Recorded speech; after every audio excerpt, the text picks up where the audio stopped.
¿Qué tal, mis ciberamigos y hermanos en la fe? Soy Jimmy Carranza. Bienvenidos a este programa.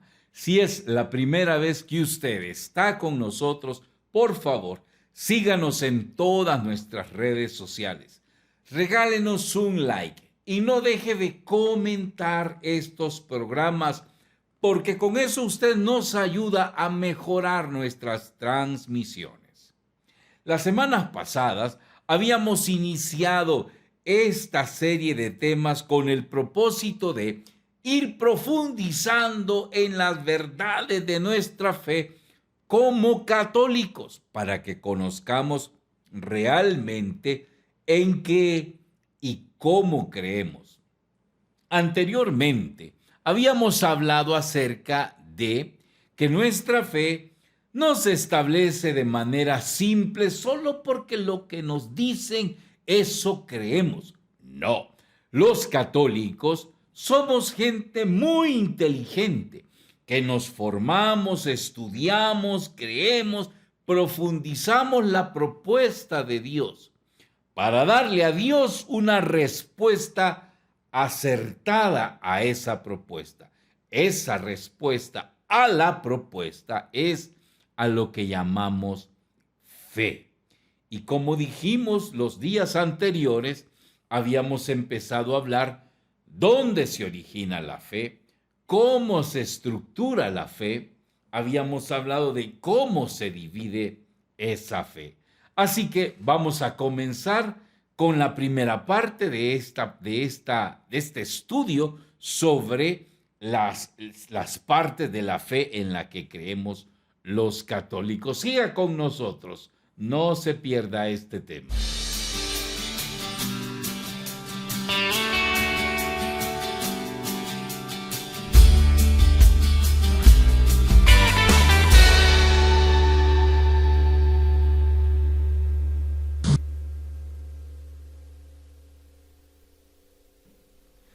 Bueno, ya la semana pasada habíamos comenzado nuestro estudio hablando de cómo se estructura nuestra fe. Bueno, habíamos empezado hablando de las dos partes, cómo se origina nuestra fe y cómo se estructura nuestra fe.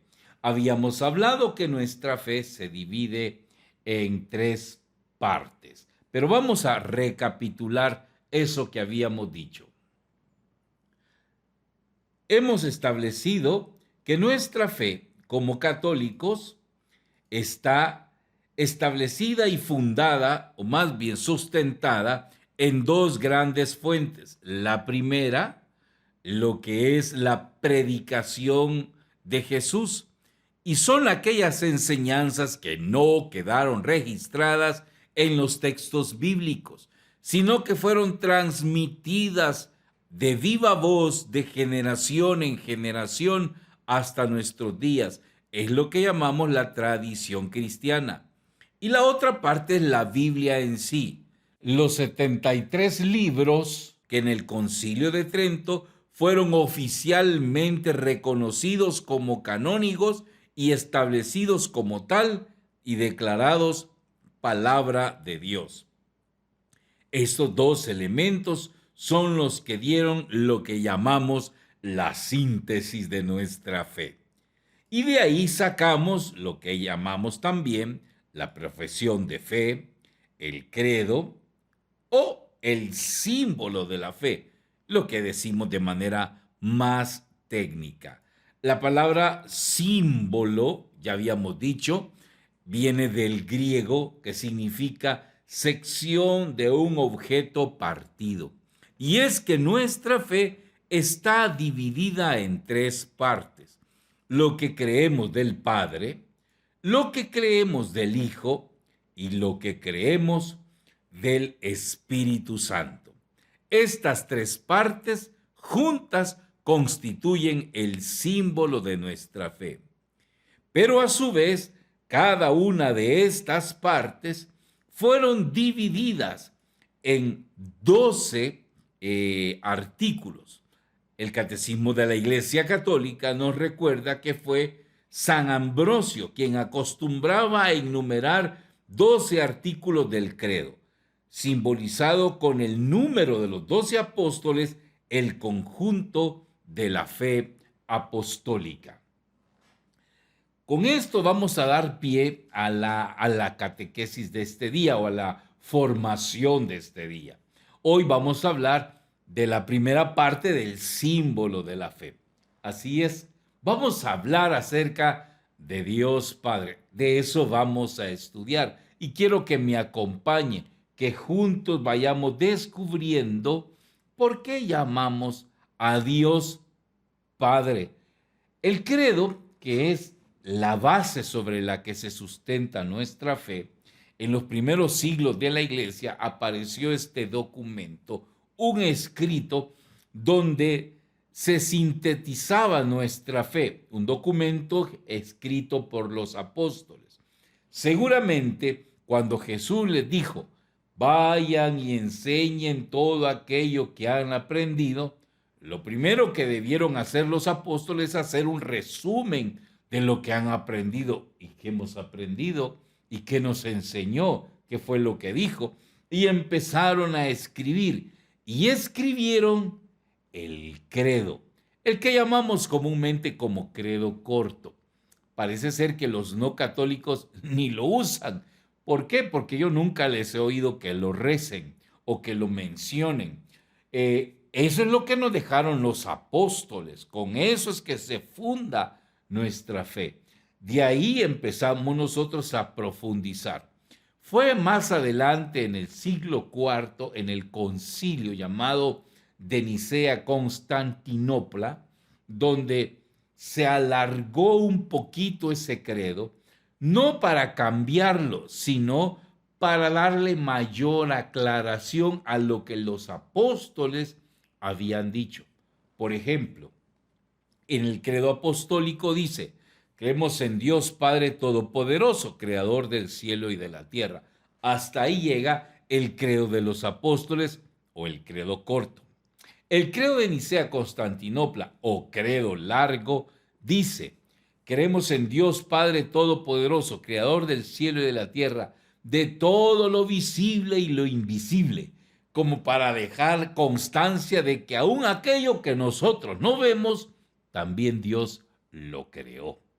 Y con eso nos dieron mayor profundidad a nuestra fe. Hoy nos toca hablar acerca de Dios Padre. Y para estudiar a Dios Padre, lo vamos a hacer desde tres perspectivas distintas. La primera, creemos en Dios. La segunda, creemos que Dios es Padre. La tercera, creemos que Dios es Padre Todopoderoso. Primera parte. Creemos en Dios. Cuando decimos que Dios es Dios, valga la redundancia, queremos afirmar la primera verdad sobre nuestra fe. Y lo primero que afirmamos es que el Dios en el que nosotros creemos es único, el único Dios verdadero, del que los profetas y el mismo Señor Jesucristo nos dijeron, no hay otro ni antes ni después de él. Hay que entender que nuestra fe monoteísta, a diferencia de otras religiones, no determina la existencia de otros dioses y nosotros terminamos creyendo en uno de esos dioses. No, nuestra fe no es de ese tipo. Nuestra fe es única y exclusiva en el único Dios verdadero, donde no existen otros dioses, ni de menor categoría, ni de menor rango. No existen. Cuando usted oye hablar de dioses con D minúscula, son los que el hombre se ha creado dentro de ese mundo de idolatría para tratar de tener a Dios a su alcance y manipularlo a su antojo. Pero el Dios en el que nosotros creemos, en el único Dios verdadero, es el inalcanzable, el que está en los cielos, el prácticamente creador y que dio origen a todo. De eso vamos a hablar después. Ese Dios único y verdadero se acerca a nosotros y se revela a nosotros con una identidad. Lo primero que nos dice es su nombre. Aquí vamos a entrar en un poquito de polémica con las otras iglesias no católicas. ¿Por qué? Porque ellas llaman habitualmente a Dios Jehová. Nosotros no llamamos nunca a Dios Jehová. ¿Por qué? Porque ese no es el nombre de Dios. Pero hay que decir, católicos y protestantes reconocemos que Jehová es Dios. No reconocemos que Jehová sea el nombre de Dios, pero sí que Jehová sea Dios. Antes que se vaya de espaldas, le voy a explicar de qué se trata. Bueno, Jehová es un apelativo de Dios, no es el nombre de Dios, ¿sí? No es el nombre de Dios. En mi casa, mi nombre es Jimmy, pero mis hijos nunca me dicen Jimmy, me dicen papi. Eso quiere decir que cuando en mi casa se menciona el nombre de papi, todos sabemos que están hablando de mí. Y no hay necesidad que mis hijos me digan Jimmy. Ellos me dicen papi y están hablando de mí. Así es con Dios. A Dios le decimos Jehová y sabemos que estamos hablando de Él, pero no es su nombre. ¿Y cómo es que se dio la confusión? Bueno, le voy a hacer el siguiente esquema. Quiero que preste atención a lo que le voy a decir. Hay dos versiones del Antiguo Testamento. La primera versión es la versión que le vamos a llamar alejandrina. La segunda versión es la que le vamos a llamar palestina. La versión alejandrina es la que escribieron los judíos en el destierro. Y la versión palestina la escribieron los judíos que se quedaron en su tierra. Ambas versiones tienen la misma validez. Cuando los católicos decidimos formalizar la lista oficial de los libros que componen el Antiguo Testamento, no escogimos una versión y desechamos la otra. Escogimos ambas versiones y simplemente las fusionamos. ¿Qué pasó en esa fusión? Bueno, en la versión palestina, cuando escribían el nombre de Dios, ellos ponían estas letras: Y, H, W, H. Eso quiere decir Yahvé. Pero los judíos no mencionaban el nombre de Dios, sino que decían Adonai cuando encontraban esas letras. Adonai, que significa Señor.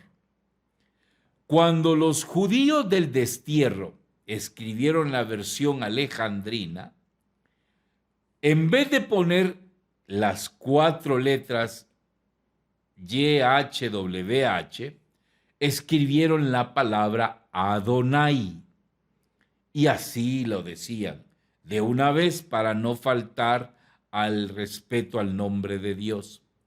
Cuando los católicos unimos ambas versiones, encajamos las consonantes YHWH con las vocales de Adonai. Y al leer textualmente se leía Yahová, una palabra que con el tiempo fue modificando su fonetismo y sonó a Jehová. De manera que en las Biblias antiguas el nombre de Yahvé se leía Jehová. Pero cualquier judío que se le pregunta en hebreo cuál es el nombre de Dios, ellos no dicen Jehová, dicen Yahvé. Yahvé es el nombre con el que se conoce a Dios. De hecho, Nuestro Señor Jesucristo es el que usaba esta misma raíz ya para referirse a sí mismo. San Juan en su Evangelio nos recuerda las 7 veces que Jesús se aplicó esta raíz hebrea, ya, y decía: yo soy el pan de vida, yo soy la luz del mundo, yo soy la puerta, yo soy el buen pastor, yo soy la resurrección, yo soy el camino, la verdad y la vida, y yo soy la vid verdadera. Estas palabras utilizaron siempre la raíz ya, que Dios utilizó cuando se presentó a Moisés y éste le preguntó: y cuando me pregunten y me digan quién te envía, ¿quién diré que eres? A lo que Dios, que estaba en la zarza ardiente, le dijo: el yo soy te manda, el Yahvé, el yo soy. Eso significa Yahvé, yo soy, te manda. Ese Dios en el que creemos tiene identidad, y la identidad empieza por su nombre, que es Yahvé. Es lo segundo que vamos a estudiar de ese Dios en el que creemos. Lo tercero que debemos nosotros considerar es que ese Dios en el que creemos, y preste mucha atención a esto, porque vamos a entrar en teología un poco densa, es que Dios de algo es. Para que Dios exista, de algo tiene que ser. Así es. Hay un principio lógico que sustenta la filosofía que dice: las cosas no son en tanto en cuanto de algo no son. Se la barajeo más despacio. Las cosas, para que sean, de algo tienen que ser. Si Dios existe, de algo tiene que ser Dios. ¿De qué es Dios? Mire qué interesante esta pregunta. Una pregunta que resolvieron los filósofos de los primeros siglos de la iglesia. Claro, los ateos ignorantes de hoy en día dicen: no, es que yo no creo en nada que no pueda probar. Ay, qué tremendo. Como dicen por ahí, la ignorancia es atrevida. En cierta ocasión alguien me dijo: es que, hermano Jimmy, usted sabe lo que dice Friedrich Nietzsche. ¿Qué dijo Friedrich Nietzsche? Le dije: que no podemos creer en algo que no se pueda comprobar su existencia. Ok, y estoy de acuerdo, eso es así. Si yo no puedo comprobar la existencia de algo, yo no puedo creer en ese algo. Pero también dijo Friedrich Nietzsche: el que no se pueda probar la existencia de algo no es argumento suficiente para decir que ese algo no exista. Mire, como que hay una contradicción en sí misma en lo que decía Friedrich Nietzsche. Porque por un lado se cerraba a no creer en lo que no podía probar, pero por otro lado decía que aunque no podía probar la existencia de algo, no era argumento para decir que ese algo no existe. Solo significa que no tenemos los argumentos suficientes para probarlo. La iglesia lo probó hace muchos años filosóficamente. La filosofía es ciencia, y si la filosofía es ciencia, podemos comprobar científicamente que Dios existe. A ver, ¿cómo lo probamos? Bueno, esto es bien fácil. El mundo está constituido de 2 elementos o de 2 sustancias: las sustancias existentes y las sustancias existenciales. Las sustancias existentes son aquellas que se pueden palpar, se pueden tocar, medir, cuantificar, pesar. Entre ellas tenemos los metales, tenemos los gases, tenemos el aire, tenemos los líquidos, todo eso. El aire, por ejemplo, el aire se puede medir con un barómetro, aunque no lo podemos ver, pero sabemos que está presente. llena nuestros pulmones, tiene peso, tiene densidad. Eso es lo existente. Dios no está hecho de cosas existentes porque no lo podemos tocar, palpar, medir, cuantificar. Ahí estamos de acuerdo. Pero hay otra realidad de cosas que son existenciales. Por ejemplo, el dolor de una muela. ¿Cuántos hemos tenido dolor de muela? Muchos. ¿Cuántos hemos ido al doctor por un dolor de muela? Bastantes. Usted va donde el doctor y le dice, doctor, me duele la muela. Basado en lo que usted le dice, me duele la muela de este lado. Solo eso le dice al doctor. Y el doctor inmediatamente le dice, siéntese ahí, le abre la boca, se pone sus aparatos y empieza a examinar la muela. Porque sabe que el dolor existe, aunque no lo pueda medir, pesar ni cuantificar. Puede decirle dónde se origina o qué lo origina, pero lo que origina el dolor no es el dolor en sí. El doctor cree que existe el dolor y por eso le revisa.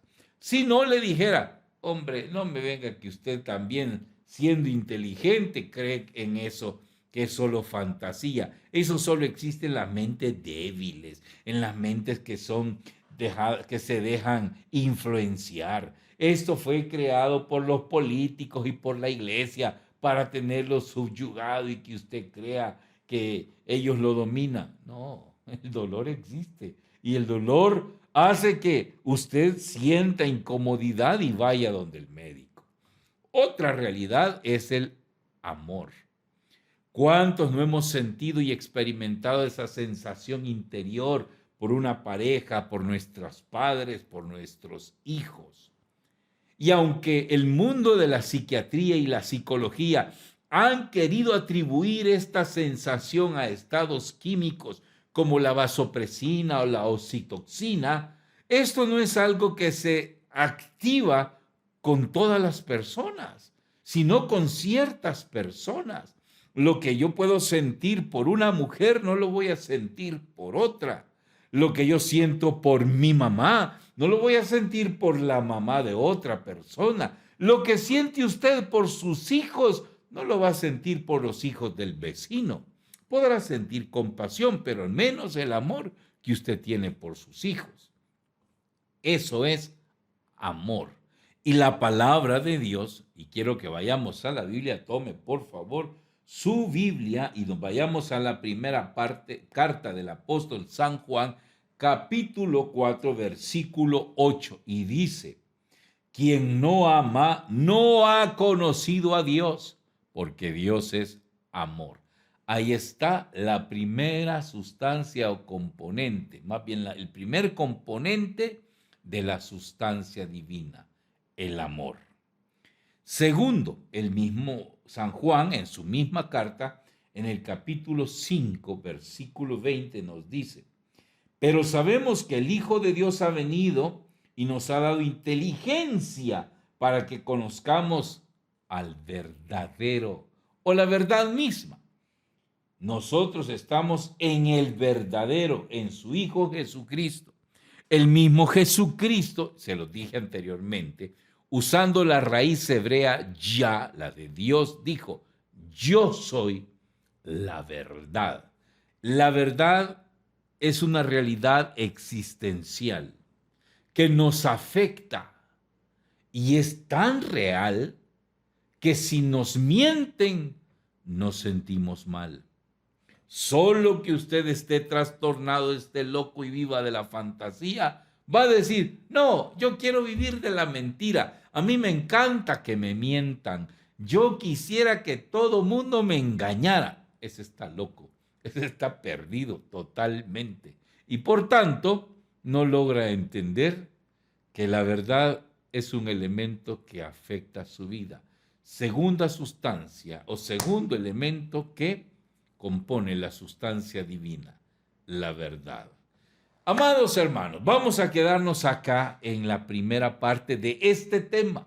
La otra semana vamos a tocar la segunda parte, Por favor, esté pendiente, vamos a subirla la próxima semana para que usted se siga formando con nosotros. Recuerde, somos la iglesia que Cristo fundó. Somos la Iglesia Católica. Adiós.